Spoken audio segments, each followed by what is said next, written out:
Peels with another edition of 3D Printing News Unpeeled. And today we've got various news items of the most important news of the day in 3D printing and additive manufacturing. And we start off with Dyze Design. Dyze Design is a Canadian company that makes high-end kind of add-ons for your printer. So think of high-flow nozzles, so you can make really large objects very quickly, or very precise nozzles, or nozzles for example, very high temperatures, for example. And they also have, previously had a filament end detector or a filament monitoring sensor. And they've now significantly upgraded it with the Orthus. And the Orthus is a very precise filament monitoring sensor that checks if the filament runs out, but also has an immediate kind of warning if your nozzle is clogging, or if you have any kind of jams somewhere in your extruder. And then it can automatically pause the printer. It's compatible with any printer running RepRap, Repetier, or Repetier, or Marlin as a firmware. And it can work with transparent and flexible and filled filaments. And I think it's offered at a really nice price, around $90. So I think it's a very valuable thing. It can really save you a couple of prints and save you a lot of time. And I really like that. I love Dyze Design and I love their products. So yeah, it's probably going to work fantastic, like everything they do. So I'm a huge fan. Okay, the next thing is Changemaker. 3D is working with United Utilities. So Changemaker 3D is kind of like a project management innovation company that helps people to unlock a low carbon future, to do low carbon type innovations. And they've worked with a utility wastewater company by printing a part of sewage infrastructure. In this case, they did a project for 12 months. And they developed a 1.8 meter tall wastewater chamber at a test facility in Cheshire for United Utilities. The printer used was SciB construction, and the company says that the advantages here are in terms of not only in terms of lead time, which is important for them, but also they expect lower costs and also better safety, which is an aspect that we don't really often talk about and realize. Totally, the print time of the thing that the company reportedly say is 4 hours, which is very low. And I think a lot of people are excited about 3D printing houses, and I'm actually much more excited about infrastructure, bridges, stairs, platforms, things like electrical and power infrastructure, and also wastewater infrastructure. And I like to see these things progressing. What's also very exciting here is the fact that we've got this Changemaker company, very small business, that really can partner with much larger companies to nudge them in the right direction. I think this can be a very valuable thing in terms of as a business. There's not a lot of people that help you implement 3D printing, and there's definitely not a lot of people that help you implement concrete 3D printing, or even like a WAM or other processes like this. And I think the opportunities for large companies to implement concrete and large-scale polymer 3D printing in their processes and to use this as a technology is huge. But often, they don't have the knowledge, and then it takes them a really long time to spool up and kind of figure this out. So, companies like this there should be many more companies like this, and there should be many more companies kind of facilitating and doing consulting on implementation in 3D printing. And I think that to me is really the value. This really underscores to me the value of these small businesses that are helping these really large companies to implement 3D printing quite quickly and cost effectively. The next news is from Rivelin Robotics. They have come up with net-shape robots and the net-shape control software. Essentially, it's a software that 3D scans a part, and then they're using machine learning, among other tools, to then later on bring in another tool robot that will cut away the support of metal additive and manufactured parts. And then later on, they can even finish certain areas of these parts, also using robots with tool heads. The company says that the defect reduction is reduced by 90%, and there's a tenfold reduction in operational costs. Overall, we would, of course, suspect that if we use these machines, after a while, we'll get better repeatability over our whole process. Now, this to me is, at the moment, the only real alternative you have. You can have a silicone depowdering solution, right? And you can also get like a hertization. Reina has a company called Reina has a hertization process that can remove support and finish parts. But there are very few alternatives to doing this on an automated way. And everyone's always talking about the printers, and the printers have to become bigger, and we've got 12 lasers, and we've got build volumes of, right now it's like 5,000 kilos of material or something ridiculous like that. And then, what's happening downstream? So I'm really excited by anything happening to companies like Dimension or Solucon or AM Flow, or in this case, these guys at Rivelin Robotics, to make this process much cheaper. I've said this a lot of times before. Roughly, a rule of thumb is that a third of part costs are manual labor, and we need to eliminate that if we're going to make things that are really important, right? Really crucial, safety critical. And we're also going to need to eliminate that if we want to make things that are cheap or really want to increase the business cases. So I really follow these kind of things very, very tightly, and I think you should too, because this is really where we're going to see a lot of developments. We're seeing companies in polymers doing this, like AMT, Dimension as mentioned, post-process.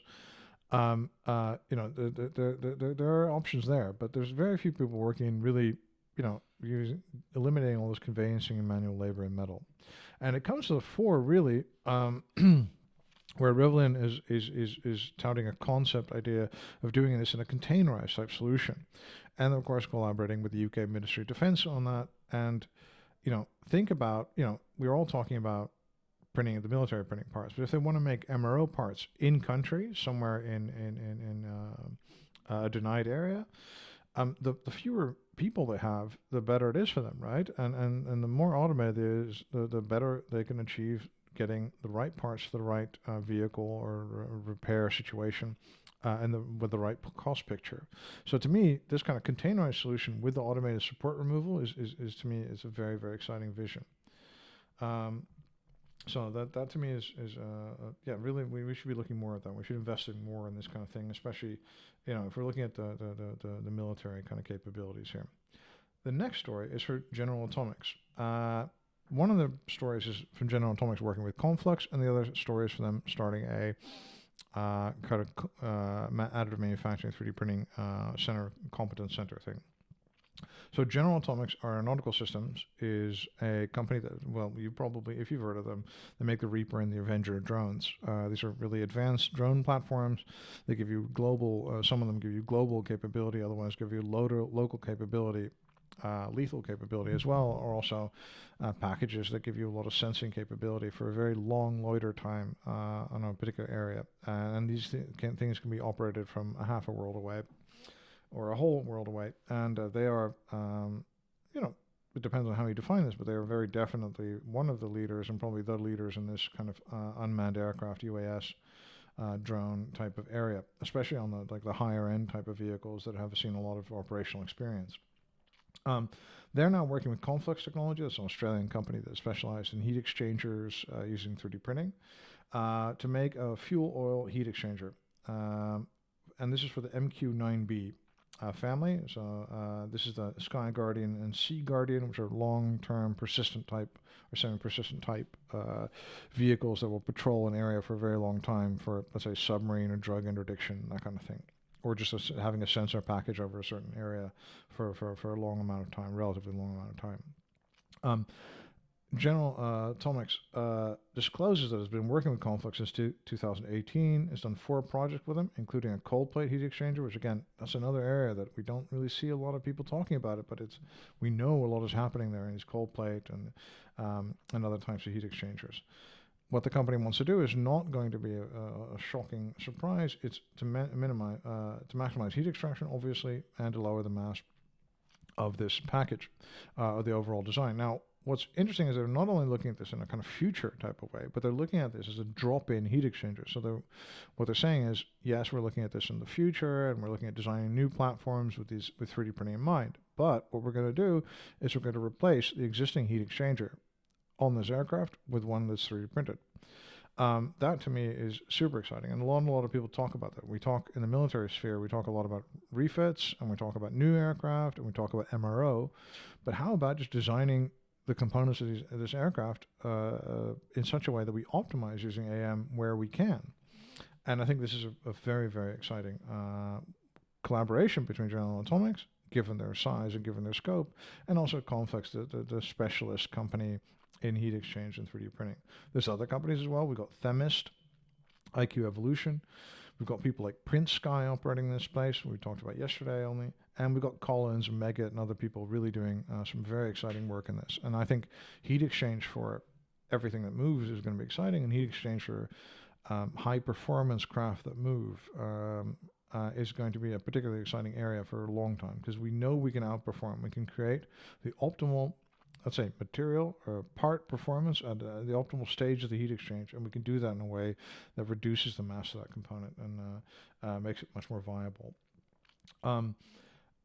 What also General Atomics did is open a center of excellence. There they told us a little bit, which I thought was very exciting, because these type of companies don't really release a lot of information publicly. We know that drones have been powering a lot of components have been powered by a lot of 3D printing components, including like fuel brackets, fuel bladder type components, fuel feed components, wing type components. We know they've been going on for a very long time in polymer and metal. We don't really hear a lot about it. Here, these kind of components, what we're seeing right now, these kind of heat exchange components, this is probably not the real one, by the way, but these kind of things, they really, are now being talked about for the first time. And what they're saying here is that if they use 3D printing for tooling, right, and they use it also for some parts, they have saved $2 million in tooling costs and $300,000 in recurring cost per aircraft in the MQ-9B platform, right? So there's over 240 aircraft. So imagine the amount of money these guys are saving. Just makes any investment in 3D printing really, really inexpensive for them.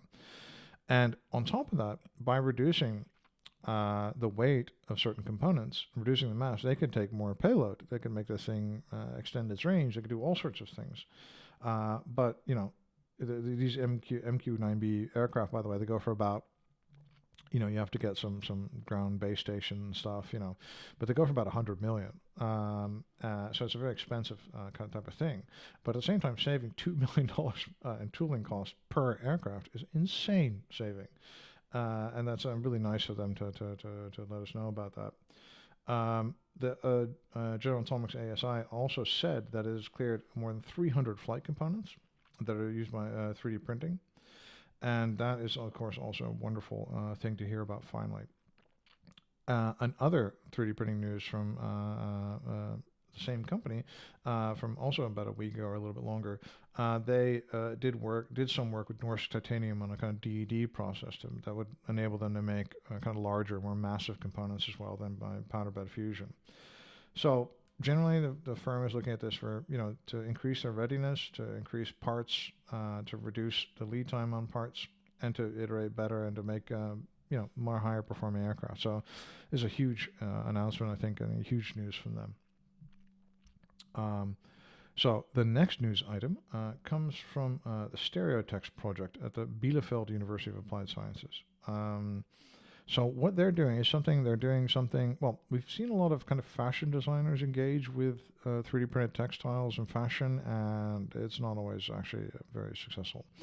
And nobody's really working on wearable clothing and stuff. There's some people working on functionalized materials and stuff, but fabric and mimicking fabric or making flexible fabric-like materials has always been very difficult.